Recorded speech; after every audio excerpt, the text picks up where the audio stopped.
Layer എന്ന വാക്ക് കേൾക്കുമ്പോൾ നിങ്ങൾക്ക് എന്തായിരിക്കും ഓർമ്മ വരുന്നത്? അത് പൊറോട്ട ആയിരിക്കാം, പബ്സ് ആയിരിക്കാം, അല്ലെ മറ്റു പലതും ആയിരിക്കും. ഇപ്പൊ ഫിലിം ഡയറക്ടേഴ്സിനോട് ചോദിക്കുകയാണെങ്കിൽ അവർ പറയും ഈ സിനിമയ്ക്ക് പല ലെയർ ഉണ്ട്, അല്ലെങ്കിൽ ഈ ക്യാരക്ടറിന് പല ലെയർ ഉണ്ടെന്ന് പറയും. ഇനി നിങ്ങളൊരു ഫാഷൻ ഫ്രീക്കിനോട് ചോദിച്ചാൽ ഈ ഹെയർ കട്ട് അത് ലെയർ കട്ട് ആണെന്ന് പറയും. Then watts actually layer in Photoshop? അതാണ് ഇന്നത്തെ വീഡിയോ. ഒരുപാട് പറഞ്ഞ സമയം കളയുന്നില്ല, ലെറ്റ്സ് സ്റ്റാർട്ട് ദ വീഡിയോ. ഫോട്ടോഷോപ്പിൽ ലെയറിന്റെ പ്രസക്തി എന്താണെന്ന് ചോദിച്ചു കഴിഞ്ഞാൽ ഫോട്ടോഷോപ്പ് വർക്ക് ആവുന്നത് തന്നെ ലെയർ ബേസ്ഡ് ആയിട്ടാണ്. ഒരു ഉദാഹരണം പറയുകയാണെങ്കിൽ എൻ്റെ കയ്യിൽ ഒരു കളർ ഫോട്ടോ ഉണ്ട്. ആ കളർ ഫോട്ടോയ്ക്ക് എനിക്കൊരു ബ്ലാക്ക് ആൻഡ് വൈറ്റ് എഫക്റ്റ് വേണം. അതിനായിട്ട് ഞാൻ ചെയ്യേണ്ട കാര്യം ഈ കളർ ഫോട്ടോയുടെ മണ്ടയ്ക്ക് ഒരു black and white adjustment layer add ചെയ്യുക എന്നുള്ളതാണ്. അപ്പോൾ അതിന്റെ മണ്ടയ്ക്ക് ഒരു ലെയർ കൂടെ ആഡ് ആയി. ഇനിയും എനിക്ക് ആ ഫോട്ടോ എടുത്ത ഡേറ്റ് അല്ലെങ്കിൽ ആ ഫോട്ടോയുടെ പേര് എനിക്ക് ആഡ് ചെയ്യണം. അതിനായിട്ട് ഞാൻ മറ്റൊരു ടെക്സ്റ്റ് ലെയർ ആഡ് ചെയ്യും. ഇങ്ങനെ പല പല ലെയറുകൾ ആഡ് ചെയ്തിട്ടാണ് ഫോട്ടോഷോപ്പിൽ നമ്മളൊരു ഔട്ട്പുട്ട് നമുക്ക് വേണ്ട രീതിയിൽ എടുക്കുന്നത്. ലെയർ ആണ് ഫോട്ടോഷോപ്പിന്റെ ബാക്ക് ബോൺ എന്ന് നമുക്ക് വേണമെങ്കിൽ പറയാൻ സാധിക്കും. ഈ വീഡിയോ നിങ്ങൾ ഫുള്ളായിട്ട് കാണാൻ ശ്രമിക്കുക. എങ്കിൽ മാത്രമേ നിങ്ങൾക്ക് ഫോട്ടോഷോപ്പിലെ ലെയറിനെ പറ്റി, അതായത് ഫോട്ടോഷോപ്പിന്റെ ബാക്ക് ബോൺ ആയ ലെയറിനെ പറ്റി കൂടുതൽ മനസ്സിലാക്കാൻ സാധിക്കും. Okay, move on to the video. Photoshop layer based ആയിട്ടാണ് വർക്ക് ചെയ്യുന്നതെന്ന് ഞാൻ നേരത്തെ പറഞ്ഞിരുന്നു. ഈ ലെയറുകളെല്ലാം അടുക്കി പറക്കി വെക്കുക, അല്ലെങ്കിൽ ഇതിനെല്ലാം അറേഞ്ച് ചെയ്ത് വെക്കുന്നത്, അല്ലെങ്കിൽ നമ്മൾ ലെയർ ക്രിയേറ്റ് ചെയ്യുന്ന ഓർഡറിൽ ഇതെല്ലാം വരുന്ന ഒരു സ്ഥലമാണ്. ആ സ്ഥലമാണ് ലെയർ സ്റ്റാക്ക് എന്ന് പറയുന്നത്. ഈ കാണുന്നതാണ് ലെയർ സ്റ്റാക്ക്. ലെയർ വിൻഡോ എന്നും ലെയർ സ്റ്റാക്ക് എന്നും ഒക്കെ പറയും. നിങ്ങൾ പുതിയതായിട്ടൊരു ഫോട്ടോഷോപ്പ് ഇൻസ്റ്റാൾ ചെയ്തിട്ടുണ്ടെങ്കിൽ മേ ബി അതിന് ലെയർ സ്റ്റാക്ക് കാണാൻ വഴിയില്ല. ഇങ്ങനെ ആയിരിക്കും അത് കാണുന്നത്. ഇങ്ങനെ ഒരു സാഹചര്യത്തിൽ ഇത് കാണുന്നുണ്ടെങ്കിൽ, അഥവാ ലെയർ സ്റ്റാക്ക് അല്ലെങ്കിൽ ലെയർ വിൻഡോ കാണുന്നില്ലെങ്കിൽ, നിങ്ങൾ ചെയ്യേണ്ട കാര്യം വിൻഡോസിൽ പോയിട്ട് ഇവിടെ ലെയർ ടിക്ക് ചെയ്ത് കൊടുക്കുക. തൊട്ടപ്പുറത്ത് ഇതിന്റെ ഷോർട്ട് കീ കാണുന്നുണ്ട് F7. ഏതൊക്കെ സാഹചര്യത്തിൽ നിങ്ങൾക്ക് ലെയർ വിൻഡോ കാണാൻ പറ്റുന്നില്ലെങ്കിലും ജസ്റ്റ് F7 ഒന്ന് ക്ലിക്ക് ചെയ്ത് കൊടുത്താൽ മതി. വിൻഡോസിൽ പോയിട്ട് എപ്പോഴും ആക്സസ് ചെയ്യേണ്ട കാര്യമില്ല. നമ്മളൊരു ക്യാൻവാസ് ആദ്യമായിട്ട് ക്രിയേറ്റ് ചെയ്യുക, അല്ലെങ്കിൽ ഒരു ഫയൽ ആദ്യമായിട്ട് ക്രിയേറ്റ് ചെയ്യുകയാണെങ്കിൽ അതിന്റെ ബേസിക് ആയിട്ട് ഒരു ലെയർ നമുക്ക് ഫോട്ടോഷോപ്പ് ക്രിയേറ്റ് ചെയ്ത് തരും. ആ ലെയർ ബാക്ക്ഗ്രൗണ്ട് ലെയർ എന്നാണ് പറയുന്നത്. അവിടെ ഒരു ലോക്കിന്റെ ചിഹ്നമുണ്ട്. ബാക്ക്ഗ്രൗണ്ട് ലെയർ കൊണ്ട് ഉദ്ദേശിക്കുന്നത് പറഞ്ഞാൽ ഇപ്പോൾ റിയൽ വേൾഡിലെ ഒരു കാര്യം എടുക്കുകയാണെങ്കിൽ നമ്മളൊരു പടം വരയ്ക്കാൻ ഒരു പേപ്പർ എടുക്കുമല്ലോ, ആ പേപ്പറാണ് ബാക്ക്ഗ്രൗണ്ട് ലെയർ ആയിട്ട് ഇവിടെ ആക്ട് ചെയ്യുന്നത്. ആ പേപ്പറിന്റെ മണ്ടയ്ക്കായിരിക്കുമല്ലോ നിങ്ങൾ പടം വരയ്ക്കുക, അല്ലെങ്കിൽ പെയിന്റ് ചെയ്യുക, അല്ലെങ്കിൽ എഴുതുകയൊക്കെ ചെയ്യുന്നത്. ആ ഒരു ഐഡിയയിൽ ഇത് മനസ്സിലാക്കി വെച്ചാൽ മതി. ഇതാണ് വളരെ ബേസിക് ആയിട്ടുള്ള ലെയർ സ്റ്റാക്കിന്റെ കാര്യങ്ങൾ. ബാക്കിയുള്ള ഓപ്ഷൻസ് എല്ലാം നമ്മൾ മുമ്പോട്ട് പറയുന്നതായിരിക്കും. എങ്ങനെ ഒരു പുതിയ ലെയർ ക്രിയേറ്റ് ചെയ്യാമെന്ന് ചോദിച്ചു കഴിഞ്ഞാൽ, ഒന്നെങ്കിൽ ഇവിടെ താഴേക്ക് വരുമ്പോൾ ക്രിയേറ്റ് ന്യൂ ലെയർ എന്ന് പറഞ്ഞൊരു ഓപ്ഷൻ കാണും. ഇത് ക്ലിക്ക് ചെയ്താലും പുതിയൊരു ട്രാൻസ്പെറന്റ് ലെയർ നമുക്ക് ക്രിയേറ്റ് ചെയ്യാൻ പറ്റും. ഇനി വേറൊരു വഴി എന്ന് പറഞ്ഞാൽ ഒരു ഷോർട്ട് കട്ട് ഉണ്ട്. ഷിഫ്റ്റ് കൺട്രോൾ N ക്ലിക്ക് ചെയ്യുമ്പോൾ ന്യൂ ലെയർ ക്രിയേറ്റ് ചെയ്യുന്ന ഒരു വിൻഡോ ഓപ്പൺ ആവും. ഇവിടെ നിങ്ങൾക്ക് ലെയർ ഐഡന്റിഫൈ ചെയ്യാൻ വേണ്ടി പല കളർ കൊടുക്കാം. ഞാൻ ഇവിടെ ഇപ്പോൾ ഒരു റെഡ് കളർ കൊടുക്കുകയാണ്. ആ ലെയറിന്റെ ഒപ്പാസിറ്റി ഒക്കെ നമുക്ക് ഇവിടെ വേണമെങ്കിൽ ക്രിയേറ്റ് ചെയ്യാം. ബ്ലെൻഡിംഗ് മോഡൊക്കെ മാറ്റാം. വേണമെങ്കിൽ ഇവിടെ ക്ലിപ്പിംഗ് മാസ്ക് ഓപ്ഷൻ ഒക്കെ ഉണ്ട്. അതൊക്കെ ചെയ്യാവുന്നതാണ്. ഇപ്പോൾ ഞാൻ ഇത് ഓക്കെ കൊടുക്കുമ്പോൾ സംഭവിക്കാൻ പോകുന്ന കാര്യം, നമുക്ക് ആ ലെയറിനെ ഐഡന്റിഫൈ ചെയ്യാൻ വേണ്ടി ഇവിടെ റെഡ് കളർ, ഞാൻ നേരത്തെ റെഡ് കളർ ആയിരുന്നു കൊടുത്തത്, ആ കളർ ഇവിടെ വരികയും ചെയ്തിട്ടുണ്ട്. അപ്പോൾ ഷോർട്ട് കട്ട് മറക്കരുത്, ഷിഫ്റ്റ് കൺട്രോൾ N പുതിയ ലെയർ ക്രിയേറ്റ് ചെയ്യാൻ. അല്ലെങ്കിൽ സിമ്പിൾ ആയിട്ട് ക്രിയേറ്റ് ചെയ്യണമെങ്കിൽ ഇവിടെ ജസ്റ്റ് ഒന്ന് ക്ലിക്ക് ചെയ്താൽ മതി, പുതിയ ലെയർ ക്രിയേറ്റ് ആവുന്നതാണ്. നിങ്ങളൊരു വർക്ക് ചെയ്യുമ്പോൾ തീർച്ചയായിട്ടും ലെയേഴ്സിന് പേര് കൊടുത്ത് ഓർഗനൈസ് ചെയ്ത് വർക്ക് ചെയ്യാൻ ശ്രമിക്കുക. അങ്ങനെ പറയാൻ കാര്യം, 50-100 ലെയറുകളുള്ള ഒരു വർക്ക് നിങ്ങൾ ചെയ്യുമ്പോൾ ആ വർക്കിൽ ഒരു സ്പെസിഫിക് ലെയറിനെ നിങ്ങൾക്ക് ഐഡന്റിഫൈ ചെയ്യാൻ പാടായിരിക്കും നിങ്ങൾ അൺഓർഗനൈസ്ഡ് ആയിട്ട് വർക്ക് ചെയ്യുവാണെങ്കിൽ. അതേസമയം ഓർഗനൈസ് ചെയ്ത് കറക്റ്റ് ഗ്രൂപ്പുകളാക്കി വർക്ക് ചെയ്യുവാണെങ്കിൽ നിങ്ങൾക്കത് പെട്ടെന്ന് കണ്ടുപിടിക്കാൻ പറ്റും. നിങ്ങളുടെ വർക്ക് ഫ്ലോ സ്മൂത്ത് ചെയ്യാൻ പറ്റും. മാത്രമല്ല, ഈ വർക്ക് നിങ്ങളുടെ ഫ്രണ്ടിനോ കൊളീഗിനോ ഒക്കെ ഷെയർ ചെയ്യുകയാണെങ്കിൽ അവർക്കും ഈ വർക്കിന്റെ ഡീറ്റെയിൽസ് ഓർഗനൈസ് ചെയ്ത് കൊടുത്തു കഴിഞ്ഞാൽ എളുപ്പം മനസ്സിലാക്കാൻ പറ്റും. അതാണ് നെയിമിങ്ങും ഗ്രൂപ്പിങ്ങും എത്രത്തോളം ഇമ്പോർട്ടന്റ് ആണെന്ന് ഞാൻ പറയാൻ കാര്യം. ഇവിടെ ഇപ്പോൾ കണ്ടല്ലോ, മെസ്സായിട്ടാണ് കിടക്കുന്നത്. കാര്യം എനിക്ക് തന്നെ ഇത് മനസ്സിലാവുന്നില്ല. ഞാൻ ചെയ്ത വർക്കായിട്ട് പോലും എനിക്ക് തന്നെ ഇതൊക്കെ ഏത് ലെയറാ കാര്യങ്ങളാണെന്നൊന്നും മനസ്സിലാവുന്നില്ല. അങ്ങനെ ലെയറിനെ ഐഡന്റിഫൈ ചെയ്യാൻ വേണ്ടി ഗ്രൂപ്പും ചെയ്യും, ഈ ലെയറിനെല്ലാം പേരും കൊടുക്കുകയും ചെയ്യും. ഒരു ഉദാഹരണം കാണിക്കുകയാണെങ്കിൽ, ഇത് ലെയർ കോപ്പി 1 എന്ന് പറഞ്ഞാൽ, ഇവിടെ ലെയർ കോപ്പി 1 എന്ന് പറഞ്ഞാൽ എവിടെ കിടക്കുന്നതെന്ന് എനിക്കറിയത്തില്ല. അതിനുവേണ്ടി ഇത് ഏത് ലെയർ ആണെന്ന് കണ്ടുപിടിക്കണം. ഹൈഡ് ചെയ്ത് നോക്കിയപ്പോൾ ഇത് ബാക്ക്ഗ്രൗണ്ട് ലെയർ ആണെന്ന് മനസ്സിലായിട്ടുണ്ട്. ഈ ഹൈഡ് ചെയ്ത് നോക്കാനൊന്നും നിൽക്കാതെ നിങ്ങൾക്ക് എളുപ്പം മനസ്സിലാക്കാൻ വേണ്ടിയാണ് നമ്മൾ ഈ പേര് മാറ്റി കൊടുക്കുന്നത്. ഞാനിവിടെ പേര് മാറ്റിയിട്ട് ബാക്ക്ഗ്രൗണ്ടിന്റെ ഷോർട്ട് ഫോം BG എന്നൊക്കെ ഇട്ട് കഴിഞ്ഞാൽ മതി. ബാക്ക്ഗ്രൗണ്ട് കാർ പിക്ക് എന്ന് വല്ലതും കൊടുക്കും. വേണമെങ്കിൽ നേരത്തെ ചെയ്ത പോലെ തന്നെ നമുക്ക് ഇവിടെ കളർ മാറ്റി കൊടുക്കാം. ബാക്ക്ഗ്രൗണ്ട് ഒരു റെഡ് കളർ കൊടുത്തേക്കാം. ബാക്ക്ഗ്രൗണ്ട് ആണെന്ന് നമുക്കത് കാണുമ്പോഴേ മനസ്സിലാവുന്നുണ്ട്. ഹൈഡ് ചെയ്ത് നോക്കേണ്ട ആവശ്യമൊന്നുമില്ല. ഓക്കെ, അതുപോലെ തന്നെ ഇവിടെ എല്ലാത്തിനും നിങ്ങൾക്ക് എളുപ്പം മനസ്സിലാവാൻ വേണ്ടി എല്ലാത്തിന്റെയും പേരൊക്കെ ഒന്ന് മാറ്റി കൊടുക്കുക. ഇവിടെ ഇപ്പോൾ റെക്ടാങ്കിൾ കോപ്പി 2 എന്ന് പറഞ്ഞുകൊണ്ട് കിടക്കുന്നത്, ഇതിന്റെ പേര് കൂടെ വേണമെങ്കിൽ ഒന്ന് മാറ്റി കൊടുക്കാം. അത് ഈ കാണുന്ന റെക്ടാങ്കിൾ ആണ്. അതിന്റെ പേര് മാറ്റിയിട്ട് ബോട്ടം ഗ്രേ റെക്ടാങ്കിൾ എന്നൊക്കെ കൊടുത്താൽ മതി. അതിന്റെ കളർ വേണമെങ്കിൽ നിങ്ങൾക്ക് മാറ്റി കൊടുക്കാം. ജസ്റ്റ് ആ ഐക്കണിന്റെ താഴെ നിന്ന് റൈറ്റ് ക്ലിക്ക് ചെയ്തിട്ട് വയലറ്റ് കളർ കൊടുക്കുക. ഓക്കെ, അപ്പോൾ ഞാൻ ഇങ്ങനെ ചെയ്തതിന്റെ ഉദ്ദേശം എന്ന് പറഞ്ഞാൽ, പിന്നീട് ഒരു എഡിറ്റ് വരുമ്പോൾ നിങ്ങൾക്ക് ഒരിക്കലും കൺഫ്യൂഷൻ അല്ല. ഇപ്പൊ നിങ്ങൾ ഈ ഒരു ഫയൽ വേറൊരാൾക്ക് വർക്ക് ചെയ്യാൻ കൊടുക്കുകയാണെങ്കിൽ അയാൾക്കും കൺഫ്യൂഷൻ വരില്ല. അങ്ങനെ വർക്ക് ചെയ്യാനായിട്ട് ശ്രമിക്കുക. ഇനിയും ഇതിനെല്ലാം നിങ്ങളുടെ വർക്ക് എല്ലാം കഴിഞ്ഞ് കഴിഞ്ഞിട്ട് നിങ്ങൾ ഇതിനെ ഒരു ഗ്രൂപ്പ് ആക്കി വെക്കുക. ഞാൻ ഇവിടെ ഓൾറെഡി ഗ്രൂപ്പ് ആക്കി വെച്ചിട്ടുണ്ട്. വേണം ഇതിനെ അൺഗ്രൂപ്പ് ചെയ്ത് കാണിക്കാം. അൺഗ്രൂപ്പ് ചെയ്തിട്ടുണ്ട്. ഇനി ഗ്രൂപ്പ് ചെയ്യണമെങ്കിൽ നിങ്ങൾക്ക് ഏതൊക്കെയാണോ വേണ്ടത്, ഈ സെലക്ഷനെ പറ്റിയുള്ളത് നമ്മൾ അടുത്ത് പറഞ്ഞു വരുന്നുണ്ട്. ഞാൻ ഇപ്പോൾ ഇവിടെ ഫുള്ള് സെലക്ട് ചെയ്യുകയാണ്. ടോപ്പ് ടു ബോട്ടം സെലക്ട് ചെയ്യുകയാണ്. ടോപ്പ് ടു ബോട്ടം എല്ലാം സെലക്ട് ചെയ്തിട്ടുണ്ട് ലെയറുകൾ. അതെങ്ങനെ ചെയ്യണമെന്ന് ചോദിച്ചു കഴിഞ്ഞാൽ ഷിഫ്റ്റ് ഞെക്കിയിട്ട് ടോപ്പിൽ ഞെക്കുക. ഷിഫ്റ്റ് ഹോൾഡ് ചെയ്തുകൊണ്ട് തന്നെ ഏറ്റവും ബോട്ടം ലെയറും കൂടെ സെലക്ട് ചെയ്യുക. ബാക്ക്ഗ്രൗണ്ട് ലെയർ ഒഴിവാക്കിയേക്കുക. എന്നിട്ട് കൺട്രോൾ ജി അടിച്ചാൽ മതി. ഇനി നമുക്ക് ഈ ഗ്രൂപ്പിനും കൂടെ പേര് കൊടുക്കുന്നതായിരിക്കും നല്ലത്. ഫൈനൽ പ്രോജക്റ്റ് എന്നുമല്ലോ അല്ലെങ്കിൽ ഫിനിഷ്ഡ് പ്രോജക്റ്റ് എന്നുമല്ലോ പേര് കൊടുക്കാം. അങ്ങനെയാണ് ഗ്രൂപ്പും നെയിമിങ്ങും ചെയ്യേണ്ടത്. ഇനി ലെയർ വിൻഡോയിൽ വരുന്ന കുറച്ച് സെലക്ഷൻ ടെക്നിക്സ് നമുക്ക് നോക്കാം. ലെയർ വിൻഡോയിൽ ഒരു ലെയർ നിങ്ങൾക്ക് സെലക്ട് ചെയ്യണമെന്നുണ്ടെങ്കിൽ ജസ്റ്റ് ആ ലെയർ മൗസ് ഉപയോഗിച്ചിട്ട് ലെഫ്റ്റ് ക്ലിക്ക് ചെയ്താൽ മതി. ഇനി ഒന്നിൽ കൂടുതൽ ലെയർ നിങ്ങൾക്ക് സെലക്ട് ചെയ്യണമെന്നുണ്ടെങ്കിൽ കൺട്രോൾ ഹോൾഡ് ചെയ്തിട്ട് നിങ്ങൾക്ക് വേണ്ട ലെയറുകളൊക്കെ ജസ്റ്റ് ഒന്ന് ക്ലിക്ക് ചെയ്യുക. ഞാനിപ്പോൾ റാൻഡമായിട്ട്, അതായത് ഇടയ്ക്കുന്നൊക്കെ ലെയറുകൾ സെലക്ട് ചെയ്യുകയാണ്. ഇപ്പോൾ ഇത്ര എണ്ണം സെലക്ട് ആയിട്ടുണ്ട്. കൺട്രോൾ ഹോൾഡ് ചെയ്തിട്ട് നിങ്ങൾക്ക് വേണ്ടതൊക്കെ സെലക്ട് ചെയ്യുക, റാൻഡം ആയിട്ടുള്ളത്. ഇനി അങ്ങനല്ല, എനിക്കിപ്പോൾ റാൻഡം ആയിട്ടല്ല, ഒറ്റയടിക്ക് ഇത്ര എണ്ണം സെലക്ട് ചെയ്യണം. അതായത് ഈ ഫോക്കസ് ഔട്ട് ടൊമാറ്റോ മുതൽ ഹൈലൈറ്റ്സ് വരെയുള്ള ലെയറുകളെല്ലാം സെലക്ട് ചെയ്യണമെന്നുണ്ടെങ്കിൽ ഷിഫ്റ്റ് ഹോൾഡ് ചെയ്തിട്ട് ആദ്യത്തേത് ഇതാണ്, അവസാനത്തേത് ഹൈലൈറ്റ്സ്. ആദ്യം ഫോക്കസ് ഔട്ട്, എനിക്ക് ലാസ്റ്റ് വേണ്ടത് ഹൈലൈറ്റ്. ഷിഫ്റ്റ് ഹോൾഡ് ചെയ്തിട്ട് തന്നെ ഹൈലൈറ്റിലൂടെ ഒന്ന് ക്ലിക്ക് ചെയ്യുക. അപ്പോൾ ഇതിന്റെ ഇടയ്ക്കുള്ള എല്ലാ ലെയറുകളും ഒറ്റയടിക്ക് സെലക്ട് ആയിട്ടുണ്ട്. തിരിച്ചും ചെയ്യാവുന്നതാണ്. വേണമെങ്കിൽ ഹൈലൈറ്റ് ആദ്യം സെലക്ട് ചെയ്യുക, ഷിഫ്റ്റ് ഹോൾഡ് ചെയ്തിട്ട് തന്നെ ഫോക്കസ് ഔട്ട് ടൊമാറ്റോ ഇത് ഈ ലെയറും കൂടെ ഒന്ന് സെലക്ട് ചെയ്യുക. അപ്പോൾ ഇതിനുള്ളിൽ വരുന്ന എല്ലാ ലെയറുകളും സെലക്ട് ആവുന്നതാണ്. നമുക്ക് ഗ്രൂപ്പ് ഒക്കെ ചെയ്യുമ്പോൾ ഇത് ഉപകാരപ്പെടുന്നതാണ്. ഇപ്പോൾ ഒരു വർക്കിൽ അല്ലെങ്കിൽ ലെയർ സ്റ്റാക്കിൽ ഒരു പർട്ടിക്കുലർ ലെയർ മാത്രം നിങ്ങൾക്ക് സൂം ചെയ്ത് കാണണമെന്നുണ്ടെങ്കിൽ നോർമലി നമ്മൾ ചെയ്യുന്നത് ഓൾട്ട് ഹോൾഡ് ചെയ്തിട്ട് മൗസിന്റെ സ്ക്രോൾ വീല് ജസ്റ്റ് അതിൻ്റെ അടുത്തോട്ട് അപ്പ് ആൻഡ് ഡൗൺ ചെയ്യുമ്പോൾ നമുക്ക് സൂമിന് സൂം ഔട്ട് ആവുന്നതാണ്. ഇനി അങ്ങനെയല്ല, ഒറ്റയടിക്ക് നിങ്ങൾക്ക് സൂം ചെയ്യണമെന്നുണ്ടെങ്കിൽ, അതായത് ക്യുക്ക് സൂം ചെയ്യണമെന്നുണ്ടെങ്കിൽ നമ്മുടെ കാറിന്റെ ലെയർ ഇവിടെ ഒന്ന് സെലക്ട് ചെയ്യുക. ഇതിന്റെ തംബ്നെയിലിലോട്ട് വന്നിട്ട്, അതായത് ഈ കാണുന്നതാണ് തംബ്നെയിൽ, ഈ തംബ്നെയിലിലോട്ട് വന്നിട്ട് ഓൾട്ട് ഹോൾഡ് ചെയ്തിട്ട് മൗസ് ഉപയോഗിച്ച് ലെഫ്റ്റ് ക്ലിക്ക് ഒന്ന് ചെയ്താൽ മതി. ക്യുക്ക് സൂമായി ഒറ്റയടിക്ക് അങ്ങോട്ട് സൂമായി. നമ്മൾ സ്ക്രോൾ ചെയ്ത് സമയം കളയേണ്ട ആവശ്യമില്ല.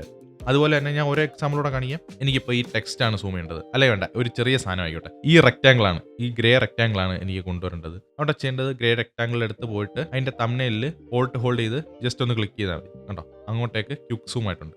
ഇനി അടുത്തത്, എനിക്ക് ഈ നിസാൻ സ്കൈലൈനെ സെലക്ട് ചെയ്യണം. അതിനായിട്ട് എന്ത് ചെയ്യേണ്ടതെന്ന് പറഞ്ഞാൽ, സെലക്ഷൻ മീൻസ് ഒന്ന് സെലക്ട് ചെയ്തെടുക്കണം. ഈ സെലക്ഷൻ അല്ല, അല്ലാത്തുള്ള സെലക്ഷൻ. അതിനായിട്ട് ഞാൻ ചെയ്യേണ്ടത്, വേണമെങ്കിൽ ഇവിടെ സെലക്ഷൻ ടൂളിൽ പോയിട്ട് ഇങ്ങനെ സെലക്ട് ചെയ്യാം. കണ്ടോ, ഇതൊക്കെ ഒരുപാട് സമയം എടുക്കുന്നതാണ് ഇങ്ങനെ കറക്റ്റ് ആയിട്ട് സെലക്ട് ചെയ്ത് വരേണ്ടത്. ഇനി ഇതിനെ ഇങ്ങനെ ചെയ്യാതെ ക്യുക്കായിട്ട് എങ്ങനെ സെലക്ട് ചെയ്യണമെന്ന് ചോദിച്ചാൽ കൺട്രോൾ ഹോൾഡ് ചെയ്തിട്ട് അതിന്റെ തംബ്നെയിലിൽ ഒന്ന് ക്ലിക്ക് ചെയ്താൽ മതി. ഇതിപ്പോൾ PNG ആയിട്ടാണ് ഇങ്ങനെ വന്നേക്കുന്നത്. PNG മാത്രമല്ല, നിങ്ങൾ ഏത് ലെയറൊക്കെ ഇവിടെ കൊണ്ടുവന്നിട്ടുണ്ടോ ആ ലെയറിലുള്ള സാധനങ്ങളെല്ലാം ഈ ടെക്നിക്ക് വെച്ച് നമുക്ക് സെലക്ട് ചെയ്യാൻ പറ്റിയതാണ്. ഈ റെക്റ്റാങ്കിളിൽ എനിക്ക് സെലക്ട് ചെയ്യണം.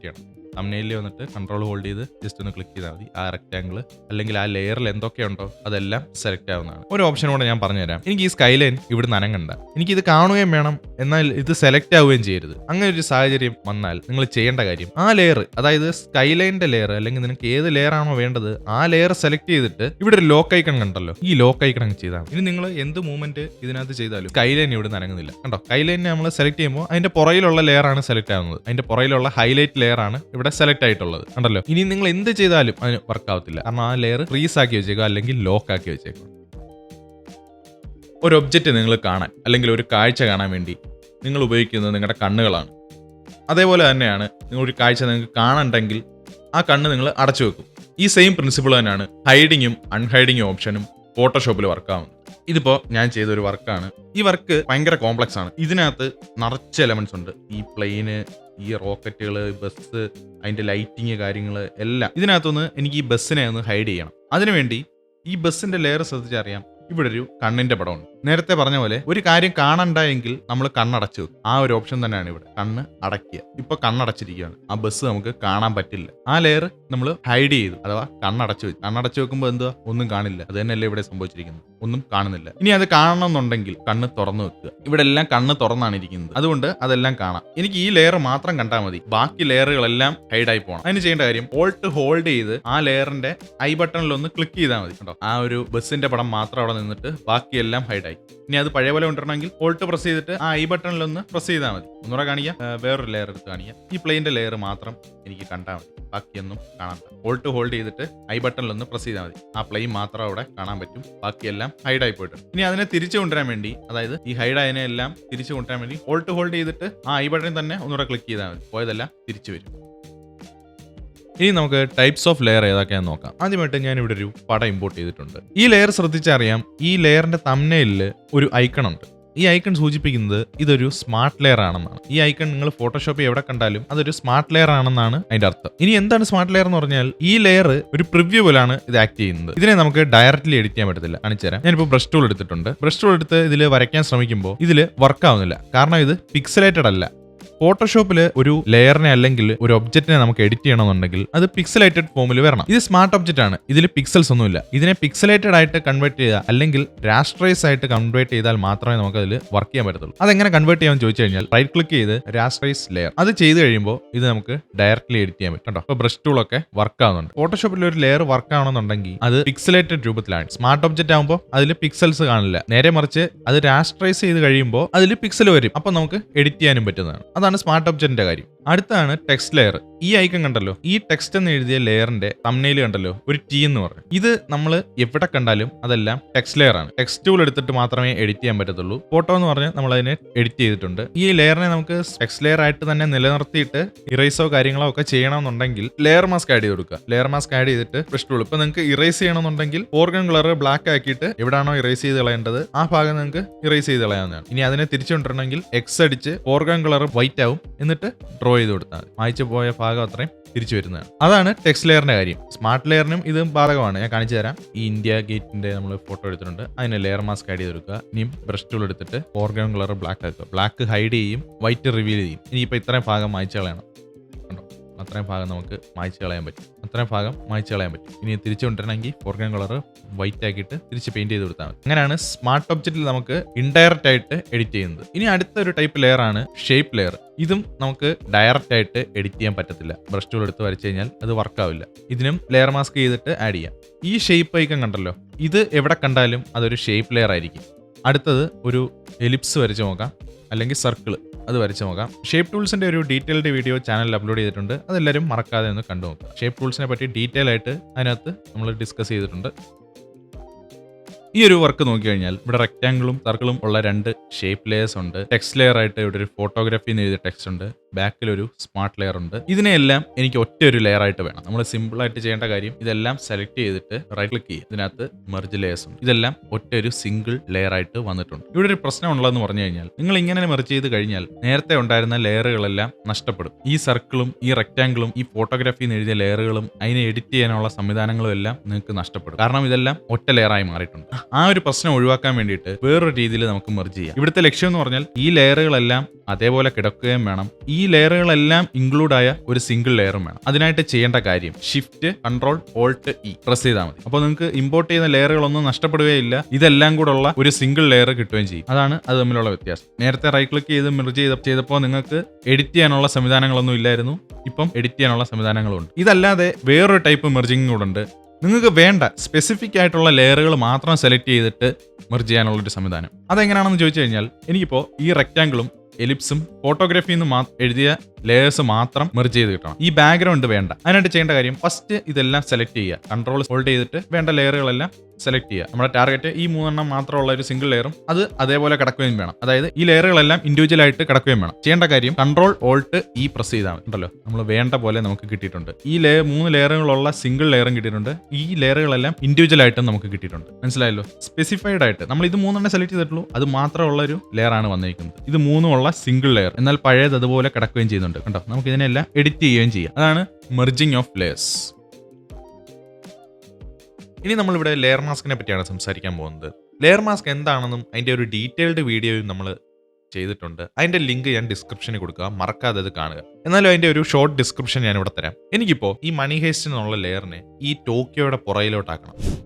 ഇതേപോലെ നോർമലി നമ്മൾ ചെയ്യേണ്ട കാര്യം ഈ മണി ഹേസ്റ്റ് എന്ന് പറഞ്ഞ ടെക്സ്റ്റിനെ ടോക്കിയോയുടെ ലെയറിനെ തൊട്ട് പുറയിലാക്കിയിട്ടാൽ മതി. പക്ഷേ ഇവിടെ ഒരു സാഹചര്യം ഉള്ളതെന്ന് പറഞ്ഞാൽ ടോക്കിയോയും ഈ ബാക്ക്ഗ്രൗണ്ടും എല്ലാം ഒറ്റ ലെയറാണ്. ഇങ്ങനെ ഒരു സിറ്റുവേഷൻ വന്നു കഴിയുമ്പോഴാണ് നമുക്ക് ലെയർ മാസ്കിന്റെ ഉപയോഗം വരുന്നത്. ഈ മണി ഹേസ്റ്റ് ഈ ടോക്കിയോയുടെ പുറകെ വരുമ്പോൾ ഇത്രയും ഭാഗം മണി ഹേസ്റ്റിന്റെ കട്ടായി പോകും. അങ്ങനെ കട്ട് ചെയ്ത് കളയാൻ വേണ്ടി ഒന്നെങ്കിൽ നമുക്ക് ഇറേസ് ചെയ്തെടുക്കാം. പക്ഷേ ഇറേസ് ചെയ്ത് കഴിഞ്ഞാൽ നമുക്കൊരു ബാക്കപ്പ് കിട്ടത്തില്ല. കൺട്രോൾ സെറ്റ് അടിച്ചാലും ആ ബാക്കപ്പിന് ഒരു പരിധിയുണ്ട്. ഒരു പരിധി കൂടുതൽ അൺഡു ചെയ്യാൻ പറ്റത്തില്ല. അവിടെ നമ്മൾ ചെയ്യേണ്ട കാര്യം ലെയർ മാസ്ക് ആഡ് ചെയ്ത് കൊടുക്കുക. നമുക്ക് അൺഡു ചെയ്യാതെ തന്നെ അത് തിരിച്ചു കൊണ്ടുവരാം. ഇവിടെ കണ്ടല്ലോ, ആഡ് ലെയർ മാസ്ക്. ഇപ്പൊ ഇങ്ങനൊരു ഐക്കണും കൂടെ നമ്മുടെ ടെക്സ്റ്റ് ലെയറിന്റെ കൂടെ വരും. ഇനി ചെയ്യേണ്ട കാര്യം മായ്ച്ച് കളയുകയാണ് വേണ്ടത്. ഫോർഗ്രൗണ്ട് കളർ ബ്ലാക്ക് ആക്കിയിട്ട് ഇത്രയും ഭാഗമാണല്ലോ ഹൈഡായി പോകുന്നത്. അതായത് വേണമെങ്കിൽ ഇതിന്റെ ഒപ്പാസിറ്റി ഒന്ന് കുറച്ച് കൊടുത്തേക്കാം. നമുക്ക് ആ ഹെയറിന്റെ പൊഷൻ ഒന്ന് കാണാൻ വേണ്ടി. ഇത്രയും ഭാഗമായിരിക്കും ഹൈഡായി പോകേണ്ടത്.